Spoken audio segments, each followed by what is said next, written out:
வறுமையில் வந்தேன் சோதனையோ, வாழ்வினில் கண்டேன் வேதனையோ. வறுமையில் வந்தேன் சோதனை, தாழ்வினை தந்தேன் கலவனையோ. தருக்கரின் அதிமி நெருக்கடியோ, கிறிஸ்துவின் அன்பின் நம்மை பிரிப்பவர் யார்? நம்மை பிரிப்பவர் யார்? கிறிஸ்துவின் அன்பினின்று நம்மை பிரிப்பவர் யார்? நம்மை பிரிப்பவர் யார்?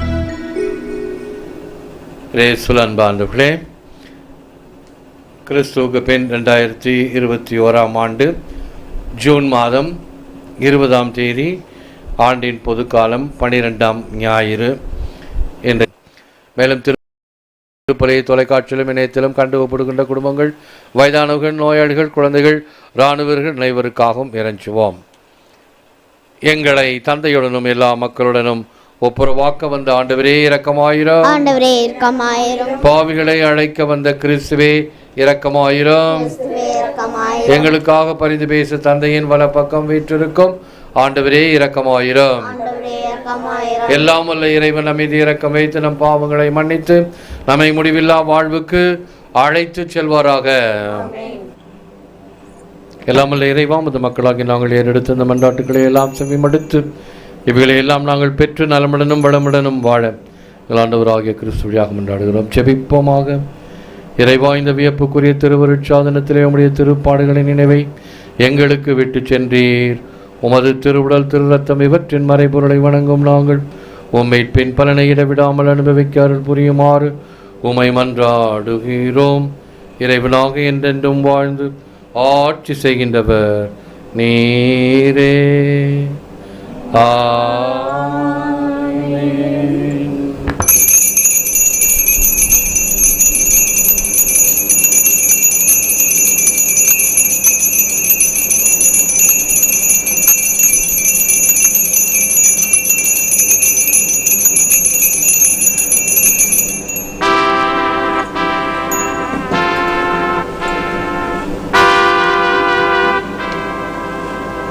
போற்றி போற்றி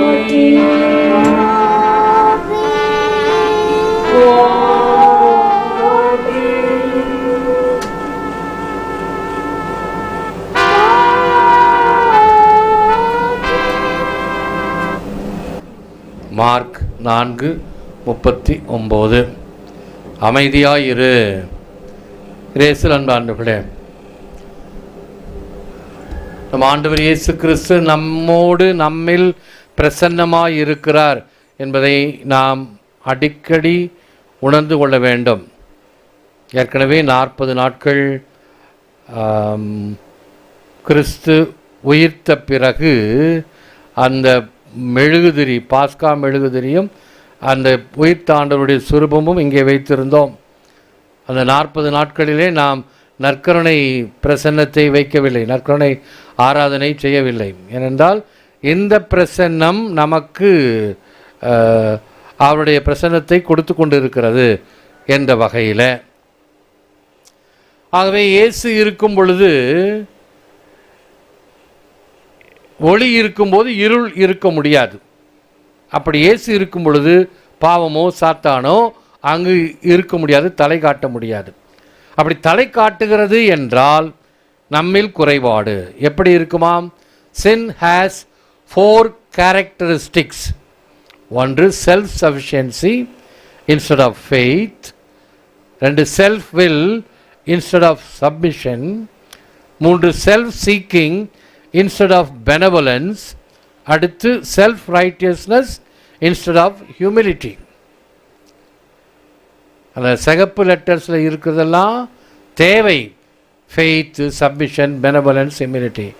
தேவையில்லாதது செல்ஃப் சஃபிஷியன்சி, எனக்கு எல்லாம் இருக்குது, யாருடைய தயவு எனக்கு தேவையில்லை என்று இருமாப்புடன் அல்ல, அல்லது நான் வச்சது தான் சட்டம் என்பதில் அல்ல, அல்லது என்னுடைய விருப்பத்தின்படி தான் எல்லாம் நடக்க வேண்டும் என்பது அல்ல. நான் நல்லவனாக இருக்கிறேன், மற்றவர்கள் எல்லாம் என்னை போல் இல்லை என்ற பரிசேயத்தனம் அல்ல. இவைகளெல்லாம் பாவத்தினுடைய பரிமாணங்கள். பாவம் 4 குணங்களை கொண்டது. நம்பிக்கைக்கு சுய தேவை, தாழ்மைக்கு சுய விருப்பம், பரிவுக்கு சுயநலம், பணிவுக்கு அடக்கம்.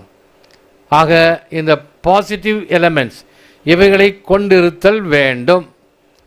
True enough, the storm is raging, but Christ saves us from smallness of soul and the tempest. Saint Augustine வார்த்தைகளை நாம் அடிக்கடி பார்க்கிறோம். புயல் வீசுவது மிகவும் உண்மை. ஆனால் ஆன்மாவின் சிறுமையிலிருந்தும் புயற்காற்றிலிருந்தும் கிறிஸ்து நம்மை காக்கின்றார். எப்படிப்பட்ட புயற்காற்று அடித்தாலும் கிறிஸ்து நம்மோடு இருந்தால் நமக்கு பயம் இல்லை. அவர் நம்மை காப்பாற்றுகின்றார்.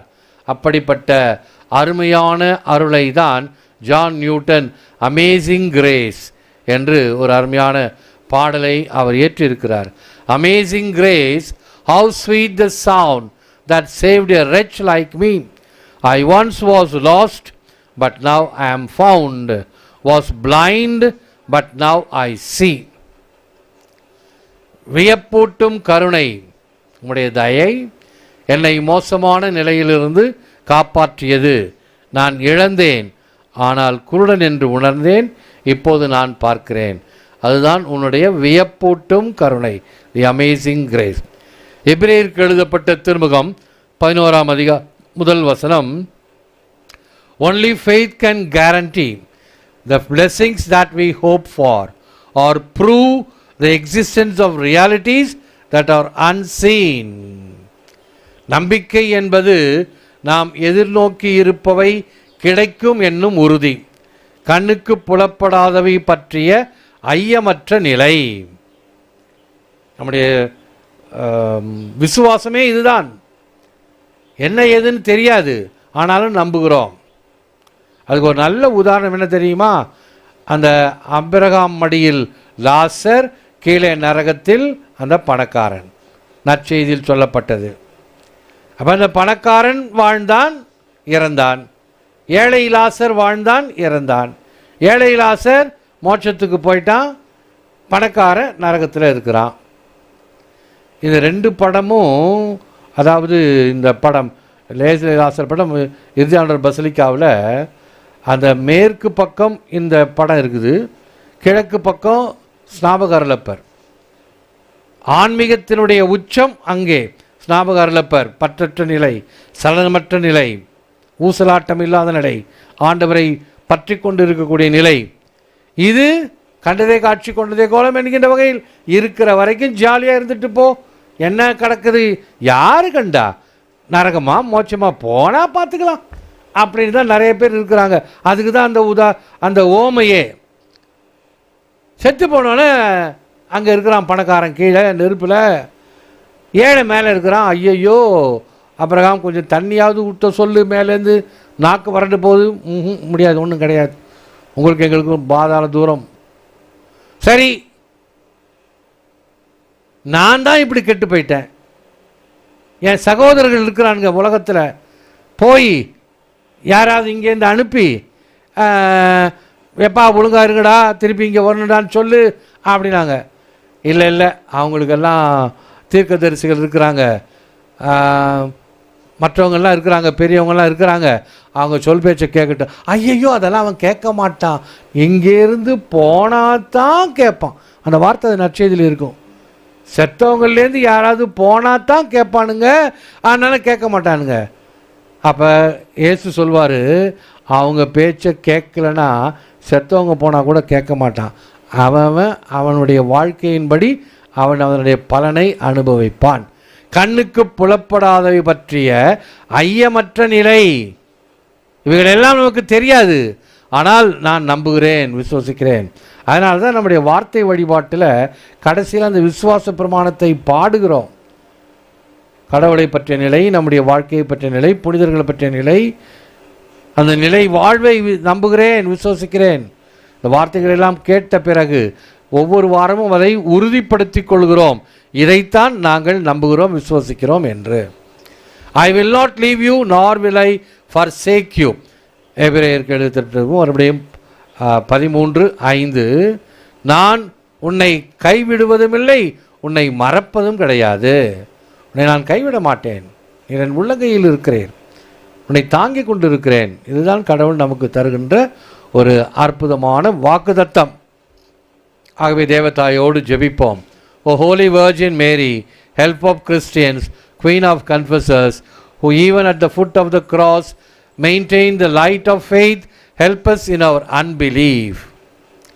தூய கன்னிமரியே, பாவிகளுக்கு அடைக்கலமே, மனதுருகுவோருக்கு ஆதரவளிக்கும் அரசியே, சிலுவை அடியிலும் விசுவாச ஒளியை காத்து வந்தவரே, விசுவாசமின்மையினின்று எம்மை காத்தருளும். ஏற்று வரமருளும் இறைவா, காக்கும் கரங்களினால். ஆமேன், ஆமேன். நற்கருணை ஜெபம். கிறிஸ்துவின் ஆன்மாவே என்னை புனிதப்படுத்தும்.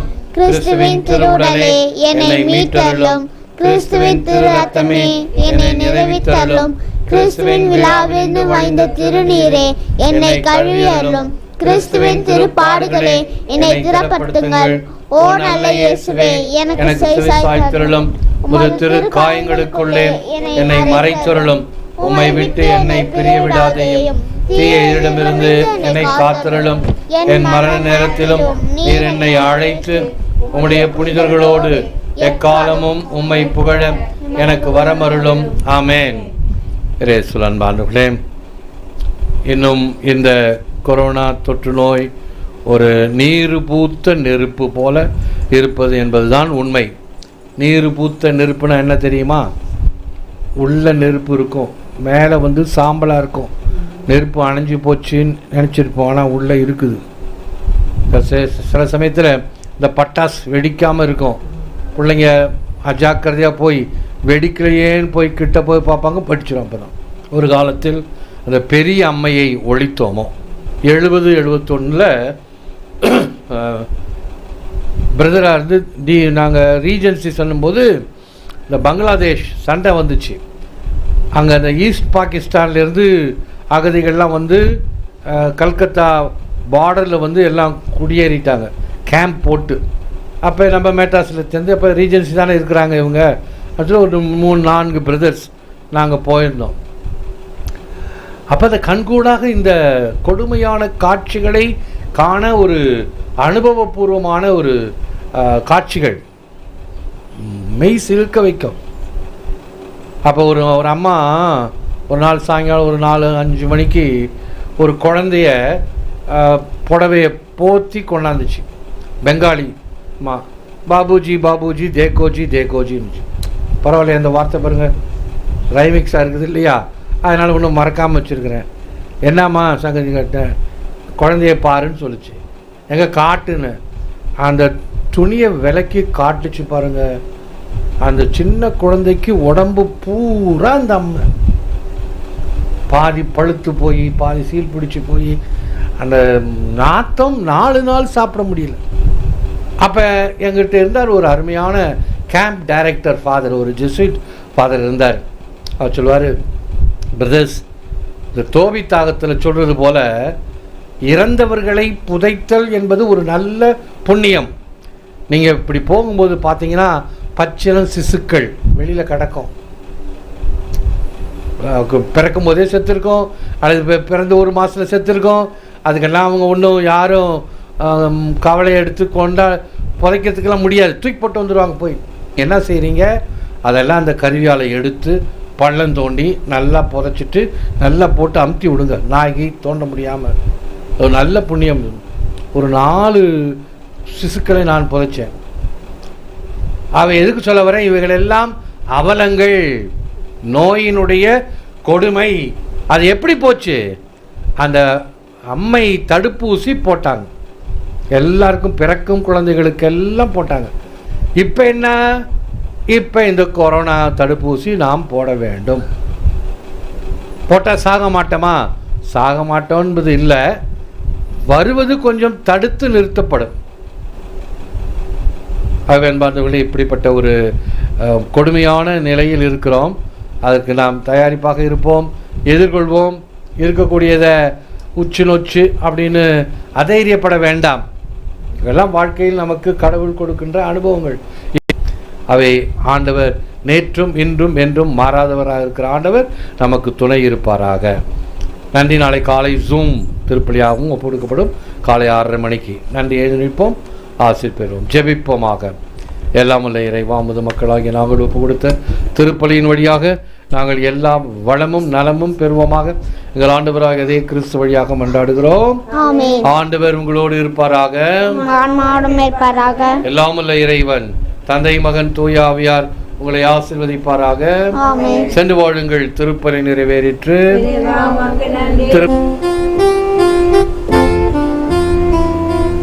எங்கள் எல்லோருக்காகவும் எந்நாளும் காத்திருக்கும் கருணை ஆண்டவரே, நன்றி புகழ் உமக்கே. கருணை ஆண்டவரே, நன்றி புகழ் உமக்கே. கருணை ஆண்டவரே, நன்றி புகழ்